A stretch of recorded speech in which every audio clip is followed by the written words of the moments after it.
Hi എല്ലാവർക്കും നമസ്കാരം. ഞാൻ റമീഷ ബക്കർ. ഞാനിന്നിവിടെ വന്നത് എന്താണെന്ന് വെച്ചാൽ ഒരു കാര്യത്തിനെക്കുറിച്ചൊന്ന് പറയാനും വേണ്ടിയിട്ടായിരുന്നു. ഞാനങ്ങനെ എല്ലാ കാര്യത്തിലും കയറി തലയിടലും എല്ലാത്തിലും കയറി അഭിപ്രായം പറയലും പ്രതികരിക്കലും ഒന്നുമില്ല. കാരണം ഞാനൊരു ഇന്ത്യൻ പൗര എന്നുള്ള നിലയ്ക്ക് എനിക്കിതൊന്ന് ഇവിടെ പറയണം എന്ന് തോന്നി.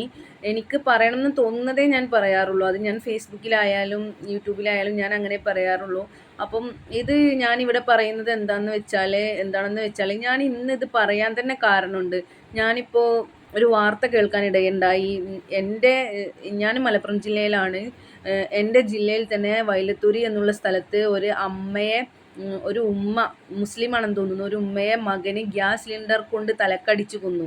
ആ മകൻ എന്താ പറയുക, മാനസികാസ്വാസ്ഥ്യമുള്ള കുട്ടിയാണെന്നാണ് പോലീസ് പറഞ്ഞു എന്നാണ് കേൾക്കുന്നത്. അതേപോലെ ഒരു അയൽവക്കത്തെ ആളുകളെ ഒരു പയ്യൻ, അവിടുത്തെ വീടുകളിലുള്ളവരെ പയ്യൻ കൊന്നു, വെട്ടിക്കൊല്ലപ്പെടുത്തി. അതും മാനസികാസ്വസ്ഥയുള്ള ആളാണെന്നാണ് പറയുന്നത്. നമ്മളൊക്കെ കുട്ടിക്കാലത്ത് എത്രയോ വീടുകളിൽ മാനസികാസ്വസ്ഥയുള്ള ആളുകളെ കണ്ടിട്ടുണ്ട്. അവരൊന്നും ഇതുപോലെ കൊല്ലുന്നത് കണ്ടിട്ടില്ല. കല്ലെടുത്തെറിയുക അങ്ങനെയുള്ള സംഭവങ്ങളൊക്കെ കാണിക്കുന്നത് കണ്ടിട്ടുണ്ട്. അതേപോലെ മാനസികാസ്വസ്ഥ ഇല്ലാത്ത ആളുകൾ ഒരുപാട് കൊലപാതകങ്ങൾ നമ്മൾ 2025 പിറന്നത് തൊട്ട് നമ്മുടെ വാർത്ത നേരം വെളുത്ത് എണീറ്റ് ഒരു മൊബൈൽ ഫോണോ അല്ലെങ്കിൽ ടി വിയോ ഓണാക്കി വാർത്ത കേൾക്കാൻ തുടങ്ങിയാൽ മുഴുവനും മുഴുവൻ എന്ന് പറയുകയാണെങ്കിൽ ഭൂരിഭാഗവും കൊലപാതകമാണ്. എന്താണെന്ന് വെച്ചാൽ ഇപ്പോഴത്തെ തലമുറ, നമുക്കൊരാളോടൊരു ദേഷ്യം തോന്നിയാൽ, ഒരു മനസ്സിലൊരു എന്തെങ്കിലും ഒരു പക തോന്നിയാൽ അത് അവർ വീട്ടുന്നത് അവരെ തന്നെ തുടച്ച് നീക്കുക എന്നുള്ളൊരു ലെവലിലേക്കാണ്. ഇപ്പോൾ കൊലപാതകം ഒരു സിമ്പിൾ കാര്യമായിട്ടാണ് ഇപ്പോഴത്തെ തലമുറ കാണുന്നത്. ഇപ്പോൾ ഞാനൊക്കെ 90 കിഡ്സ് എന്ന് പറയുകയാണെങ്കിൽ നമ്മളൊക്കെ ചെറുപ്പത്തിൽ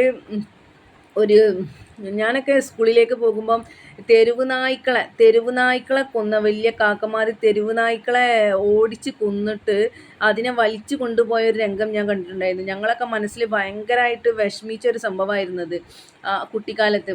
പിന്നെ ആ കാക്ക കാല് മുറിഞ്ഞ് കിടന്നപ്പോൾ എൻ്റെ മനസ്സിൽ ഭയങ്കരമായിട്ട് ഒരു ചിന്ത വന്നിട്ടുണ്ടായിരുന്നു. ആ നായയെ കൊന്നത് കൊണ്ടായിരിക്കും അവർക്ക് ഇങ്ങനെയുള്ള ശിക്ഷ വന്നിട്ടുള്ളത് എന്നൊക്കെ. അതേപോലെ നമ്മുടെ മനസ്സിൽ അങ്ങനെ വരും. നമ്മൾ ആരോടെങ്കിലും എന്തെങ്കിലും ചെയ്തു കഴിഞ്ഞാൽ നമുക്കത് പകരം കിട്ടും, അങ്ങനെയൊക്കെയുള്ള ഒരു ചിന്ത വരും. അതേപോലെ അങ്ങനെ ചെയ്യാൻ പാടില്ല, അങ്ങനെയൊക്കെയുള്ളൊരു സംഭവം വരും. പക്ഷേ ഇപ്പോഴത്തെ തലമുറ കാമുകൻക്ക് കാമുകിയെ കിട്ടിയിട്ടില്ല എന്നുണ്ടെങ്കിൽ അവർ പിന്നെ അതിൽ നിന്ന് പോവുകയാണ് എന്നുണ്ടെങ്കിൽ അവർക്ക് ആ ഒരു പ്രണയം മടുത്തു, എന്നൊന്ന് ഒഴിവാക്കി തരണം. ഏതൊരു മനുഷ്യൻക്ക് എന്തൊരു സംഭവത്തിൽ നിന്നും അവർക്ക് ഇഷ്ടമില്ലെങ്കിൽ തിരിച്ചു പോകാനുള്ള അവകാശമുണ്ട്. അപ്പോൾ കാമുകൻ കാമുകിയെ കൊല്ലുക. അതേപോലെ ഇപ്പം ഫുൾ കൊലപാതകമാണ്, എന്തിനും ഏതിനും കൊലപാതകമാണ്. സത്യം പറയുകയാണെങ്കിൽ ഇപ്പോഴത്തെ തലമുറയെ ഇതിലേക്ക് നയിക്കുന്നതിനൊരു പ്രധാന പങ്ക് വഹിക്കുന്നത് ഇറങ്ങുന്ന സിനിമകൾ തന്നെയാണെന്നാണ് ഞാൻ പറഞ്ഞു വരുന്നത്. കാരണം ഇപ്പോഴത്തെ പുതിയ തലമുറയെ സ്വാധീനിക്കുന്നത് സിനിമകൾ തന്നെയാണ്. നമ്മളിപ്പോൾ എന്താ പറയുക, പുതിയതായി ഇറങ്ങുന്ന പടങ്ങൾ മുഴുവനും ഇപ്പം സൂക്ഷ്മദർശിനി എന്ന് പറഞ്ഞിട്ടൊരു പടം ഇറങ്ങിയിട്ടുണ്ടായിരുന്നു. എങ്ങനെ തെളിവ് നശിപ്പിക്കാം, തെളിവില്ലാതെ ഒരു വ്യക്തിയെ കൊല്ലാൻ, അതേപോലെ ആസിഡ് ഒഴിച്ചിട്ട് ഇല്ലായ്മ അത് എന്താ പറയുക, ടോയ്ലറ്റിൽ ഒഴിച്ച് കളയുക. അത്രമാത്രം മൈന്യൂട്ടായിട്ടുള്ള ഒക്കെയാണ് ഇപ്പോൾ ഇറങ്ങുന്നത്. ദൃശ്യം എന്നുള്ള ഭയങ്കരമായിട്ട് ഒരുപാട് വിജയിച്ചൊരു പടമാണ് ദൃശ്യം സിനിമ.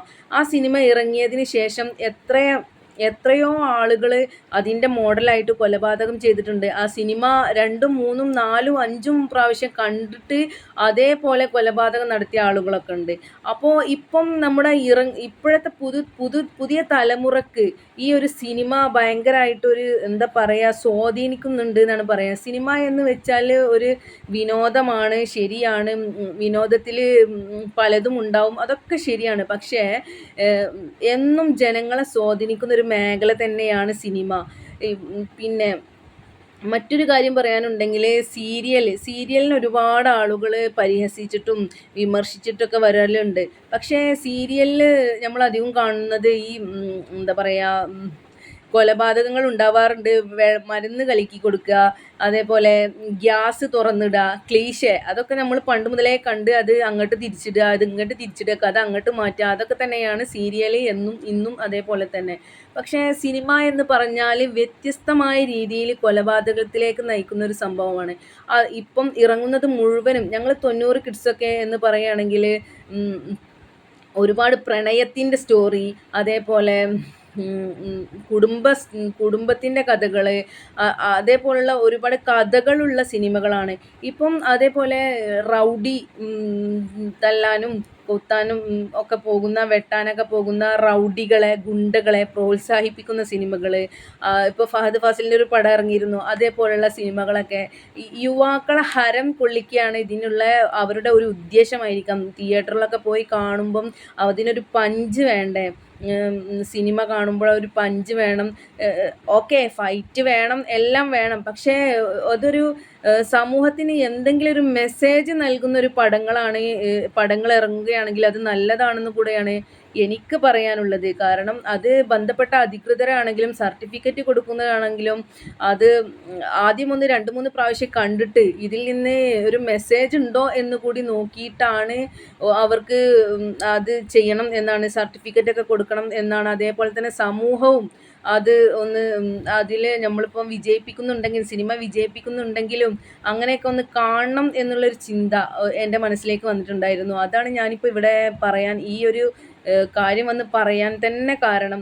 ഇപ്പം പുതുതായി കേൾക്കുന്ന ഒരുപാട് കൊലപാതകങ്ങൾ നമുക്ക് വല്ലാതെ അങ്ങോട്ട് പേടിയാവാണ്. കാരണം ഒരു സ്ഥലത്തേക്ക് ഒറ്റയ്ക്ക് യാത്ര പോകാൻ പേടിയാവാണ്.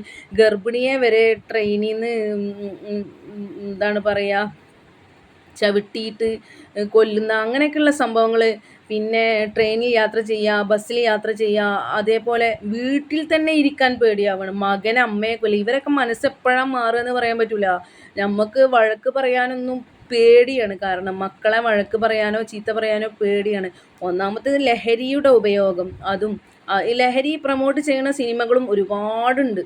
ഇപ്പം അധിക സിനിമകളും ലഹരി പ്രൊമോട്ട് ചെയ്യാണ്. യുവത്വം ലഹരി കഴിക്കുന്നില്ലെങ്കിൽ അതൊരു കുറച്ചിലായിട്ട്, അതൊരു യുവതലമുറ അല്ല, ന്യൂ ജനറേഷൻ അല്ല, തന്ത വൈബാണ് എന്നുള്ള രീതിയിലേക്കൊക്കെ മാറിയിട്ടുണ്ട്. പഴയ പോലെ പണ്ടത്തെ പോലെ കള്ളും ഇതൊന്നുമല്ല ഇപ്പോഴത്തെ ലഹരി. അതൊക്കെ എല്ലാവർക്കും അറിയാലോ. ഞാനങ്ങനെ ഡീപ്പായിട്ടൊന്നും പോകുന്നില്ല. ഞാനിപ്പോൾ ഇത് പറയാൻ കാരണം എന്താണെന്ന് വെച്ചാൽ ഇത് എന്തെങ്കിലും ഒന്ന് പ്രതികരിക്കണം എന്ന് എൻ്റെ മനസ്സിൽ ഉണ്ടായിരുന്നു. ഈ സിനിമകൾ ഒരുപാട് ഇങ്ങനെ കാണുന്നുണ്ട്. അപ്പോൾ സിനിമകളെ ബഹിഷ്കരിക്കണം എന്നല്ല, സിനിമകൾ കുറച്ചുകൂടി ഒന്ന് ശ്രദ്ധിക്കണം, കഥകളൊക്കെ ഒന്ന് ശ്രദ്ധിക്കണം എന്നുകൂടി പറഞ്ഞുകൊണ്ട് എല്ലാവർക്കും നന്ദി, നമസ്കാരം.